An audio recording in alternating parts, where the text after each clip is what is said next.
اهلا حلمي، شغلتني عليك يا حلمي. ايه اللي اخرك لغايه دلوقتي؟ اوامر الرئيس الجديده يا ستي ان مفيش حاجه تستنى لتاني يوم. انتهت ايام زمان اللي كانت الاوراق بتقعد بالشهور في المكاتب ومصالح الناس متعطله. دلوقتي غير زمان يا حلمي، وهي دي الطريقه اللي تخلي العمل مظبوط. المهم الحمد لله اللي جيت بالسلام. ايوه. مالك يا حلمي؟ في حاجه مزعلك؟ ابدا يا ناهد، بس الواحد بيدفع الثمن غالي. ليه بعد الشر؟ ما احنا كويسين قوي والحمد لله. لو كنت كملت تعليمي ما كناش بقينا بالشكل ده، انما الظروف كانت وحشه.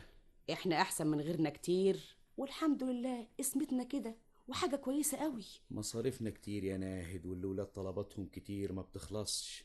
وانت كمان يا ناهد انت بتتعبي طول النهار، عماله تشتغلي وقاعده على مكنه الخياطه. وايه لزوم الكلام ده دلوقتي؟ صعبان عليا نفسي، صعبان عليا نفسي أوي. 30 سنة في الخدمة ولسه في الدرجة السادسة. يوه، هو احنا ناقصنا حاجة؟ ما احنا عالة هو الحمد لله. وبكرة وفاء تخلص الجامعة ونستريح من مصاريفها. واخواتها اللي قدرنا عليها يقدرنا على الباقي. روق روق.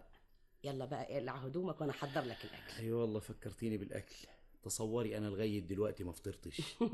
ده انا عامله لك حته اكله انما تحبها موت. ربنا ما يحرمنيش منك يا نهوده. يا خبر، دي الساعه بقت 4.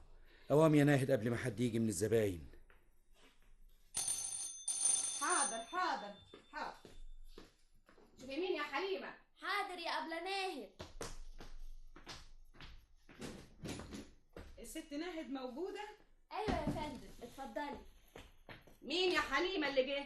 واحدة هانم، يظهر إنها زبونة جديدة. طيب عن اذنك يا حلمي